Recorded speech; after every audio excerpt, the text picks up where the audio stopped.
That's the wrong trick, Emily said, her voice just loud enough to stop Nathan Cross's pen midair.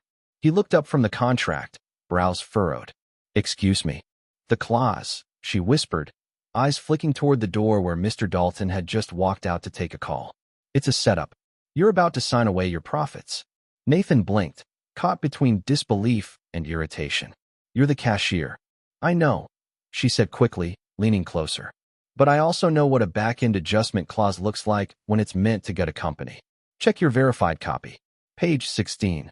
Something in her tone, steady, urgent, absolutely certain, made him pause. He flipped open his laptop, fingers tight on the keyboard. The cafe noise seemed to fade. The espresso machine's hiss, the low jazz playing overhead, the quiet hum of conversation. He found the clause, compared it, and froze. It wasn't identical. The one in front of him had been altered, just enough to shift losses entirely to Crossline Holdings after the second fiscal year. A trick buried so deep in the language his entire legal team had missed it. When Dalton returned, brushing rain from his coat, Nathan's voice was calm but razor-sharp. You changed this, he said, tapping the paper. Dalton smiled thinly. A minor rewording. Your legal department approved. No, they didn't. Nathan turned the screen toward him. This is the approved draft. Yours is fraud. Dalton's smile cracked. I must have misunderstood. You understood perfectly, Nathan said. The meeting's over.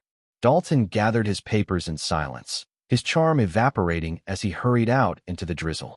Nathan sat back, heartbeat pounding, staring at the contract that almost destroyed everything he'd built.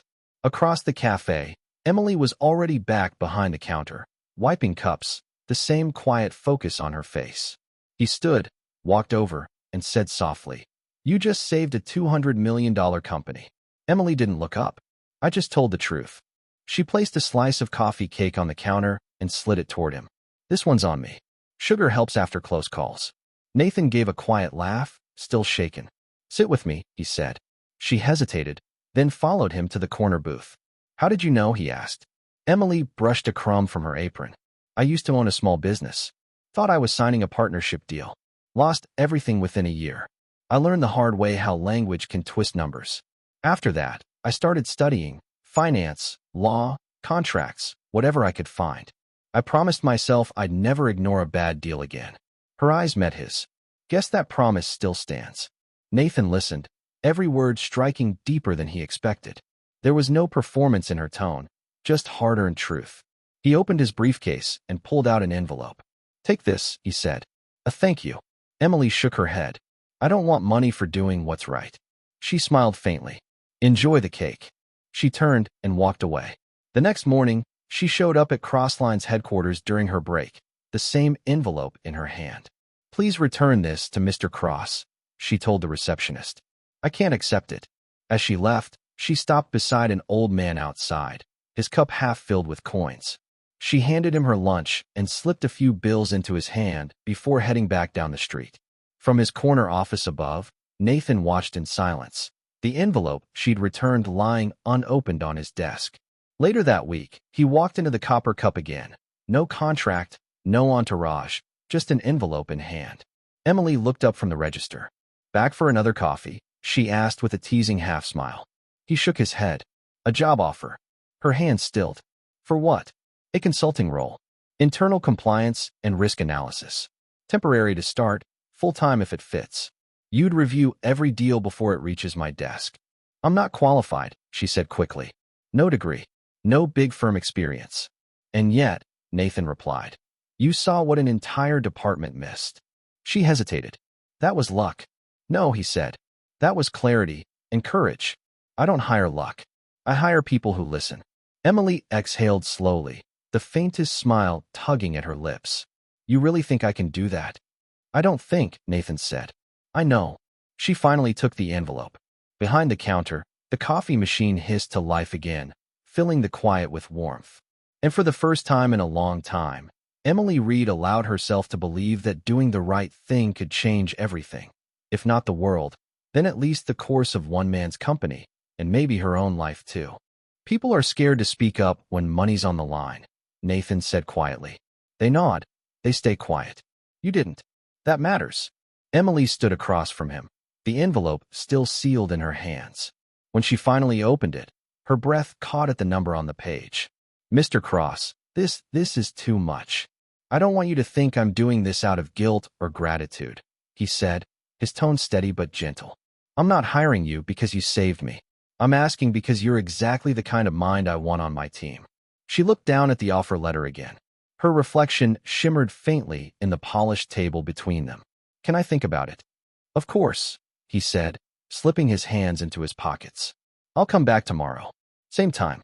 If your answer's no, I'll still thank you and order coffee like always. If it's yes, he gave a small shrug. Then it's the start of something good. The next day, he returned to the copper cup. Emily wasn't behind the counter.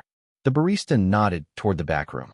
She came out moments later, apron tied, eyes calm but unreadable. Good afternoon, Nathan said. Good afternoon, she replied. She held up the envelope, now signed. I'll try for a month, she said. But I won't pretend to know everything. I'm not asking you to, Nathan said, smiling. Just be who you were that day.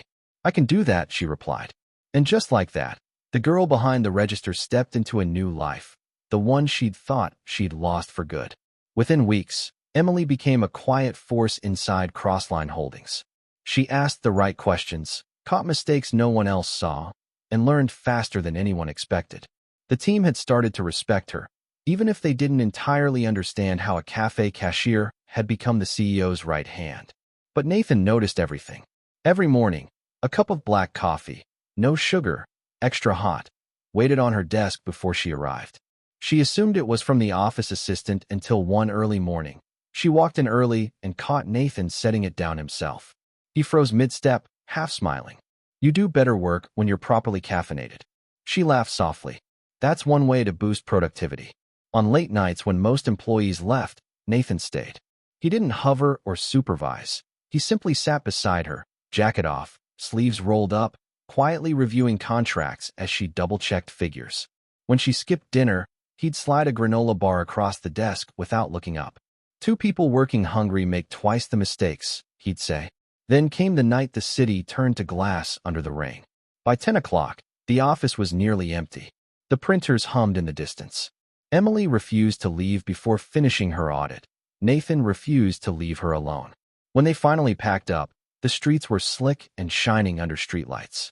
I'll call a car, Emily said, gathering her bag. Nathan shook his head. Let me drive you. It's coming down hard. In the car, the rain drummed on the roof like distant applause.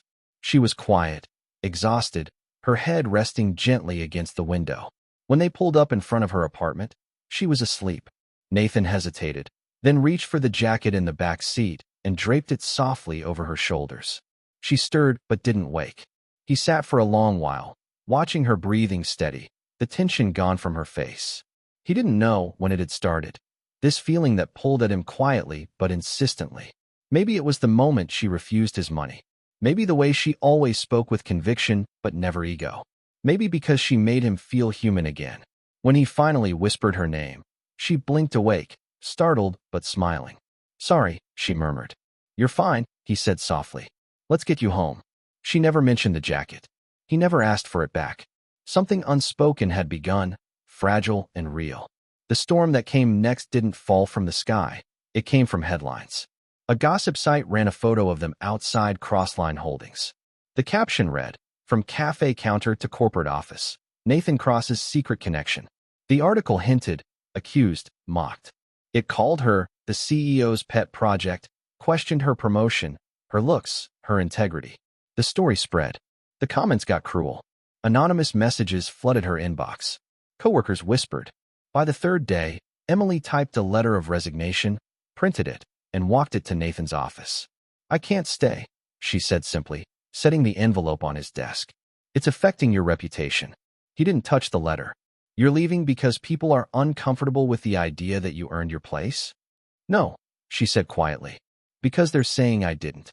He pushed the envelope back toward her. Then let them talk. I'm not signing that. She blinked. Nathan, you're not a liability, he said firmly. You're the reason this company is still standing. If anyone should leave, it's the one spreading lies, not the one who told the truth. That afternoon, Nathan called a press conference. Reporters packed the room, cameras flashing. He stood at the podium without notes. There's been a lot said about Emily Reed, he began. So let's set the record straight. She didn't get here through favors or romance. She got here because she's the only person in that cafe who had the courage to speak up when $200 million were on the line. She saved Crossline Holdings. She saved every job in this building. So if anyone has an issue with that, they can talk to me. The room fell silent. The clip spread online within hours. Public opinion flipped. People began digging, not into Emily's past, but into the fraudulent contract she'd caught. The truth surfaced. She didn't respond publicly. She just kept working. But the next morning, she found a handwritten note on her desk. Let the world say what it wants. I know the truth, and that's what matters. Weeks passed. The noise faded. Crossline settled back into its rhythm. Emily kept to her work, quieter than ever, but with a steadiness that couldn't be shaken. Then, one day, her mother's hospital called. The long-delayed surgery, approved, paid in full. The bill had one line where the payment details should have been, from someone who believes in you. Her brother Noah received a scholarship notice a week later. 3 years, full tuition, books, housing. The attached message read, for the student who inspires her. Emily sat alone in her apartment that night, the 2 letters on her lap, tears pricking her eyes. She had never told Nathan about any of it. Somehow he'd just known. The next morning, she walked into his office without knocking. He looked up, eyes steady but cautious. You didn't have to do this, she said, setting the letters on his desk. I know, he said quietly. Then why? He leaned back, gaze thoughtful. Because I believe in doing what's right when you can. You didn't ask for anything. You just did what was right, and it changed everything. You gave me back my company, my integrity. This is just giving a little of that back. Her throat tightened. Thank you, she whispered. He nodded once. You're welcome. She left before he could see the emotion in her eyes. Months passed. The scandal faded into memory. The work went on. But something between them had changed, unspoken, steady, undeniable. It lingered in the way he always paused when she entered a room, the way she said his name with a faint softness that hadn't been there before. One late evening, the office empty and washed in Silver City light, they found themselves alone again. She at one end of the conference table, he standing by the window. I'm not good at this, Nathan said finally, his voice quiet. She looked up. At what? Talking about what I feel. He turned. No boardroom mask, no CEO posture. Just a man standing bare in the quiet. I think I started falling for you the moment you gave back that envelope. Maybe even before that. Emily blinked, stunned. I've done everything I can to stay professional, he went on softly. But if I don't say it now, I'll regret it for the rest of my life. I love you, Emily. Not because you saved me. Because you remind me what integrity looks like. The silence that followed was soft, almost tender. Then Emily smiled, small, knowing, warm. I know, she said. He blinked. You do? She laughed gently. Nathan, you bring me coffee every morning. Black, no sugar, extra hot. You think I didn't notice? He exhaled, the weight in his chest loosening for the first time in months. Then I guess the secret's out, he said. She tilted her head, eyes bright. Guess it is. Outside, the city lights flickered like distant stars, and somewhere between truth and timing, something honest finally found its place. That kind of attention? That's not corporate courtesy. Nathan smiled, quiet but knowing. So what now, he asked. Emily met his eyes, steady, calm, but with a spark that hadn't been there a year ago. Now, she said softly, we keep doing what we've always done. He tilted his head. Which is, she smiled, building something real, one step at a time. And somehow that was enough. 1 year later, Crossline Holdings still looked the same from the outside. Glass walls gleaming under the morning sun, the smell of coffee drifting down polished hallways, the hum of quiet efficiency. But for those who paid attention, something in the air had shifted. Subtle but real. On the 7th floor, in a corner office flooded with natural light, Emily Reed sat behind a sleek oak desk. Her nameplate read Director of Financial Integrity, a title she had earned through long nights, sharp instincts, and an unwavering sense of right and wrong. She had chosen the title herself. She didn't care for glamour or hierarchy. She cared about precision and purpose. Her office wasn't flashy. No framed magazine covers, no self-congratulating plaques. Just plants, a well-organized desk, and one framed document hanging on the wall, a copy of the contract that had almost cost Crossline Holdings its future. Across the page, in Nathan's neat handwriting, was a single line. She didn't just save a company. She reminded me what integrity looks like. Most assumed it was sentimental, a CEO's gesture of gratitude. But those who knew the story understood, it wasn't a compliment. It was a truth carved out of chaos, one that both of them had paid for in sleepless nights and hard choices. Outside work, Emily's life had found a steady rhythm too. Her mother, Susan Reed, had fully recovered and now volunteered at a local community center, teaching financial literacy to single mothers. "My daughter helped the company find its moral compass," she'd tell people proudly. "Now she's helping me find mine." Emily's younger brother, Ryan, had graduated with honors in environmental policy and now worked for a green energy startup. On his graduation cap, he'd written, "For the sister who saw more in me than I saw in myself." As for Nathan and Emily, they hadn't made any big announcements. No press release, no ring, no gossip. They didn't need a headline to define what they had. Instead, they had something quieter, truer. Most mornings began in the kitchen of the condo they now shared, sunlight filtering through pale curtains, the smell of coffee filling the air. Nathan would be at the counter brewing her cup, black, no sugar, while Emily would butter his toast just a little too long until it browned at the edges, the way he liked it. They rarely talked about the past. They didn't need to. Theirs wasn't a story about rescue. It was about respect. About two people who built something unbreakable from the simplest things: shared work, mutual trust, and the courage to start again. One gray afternoon, a young intern stopped by Emily's office, nervously clutching a file.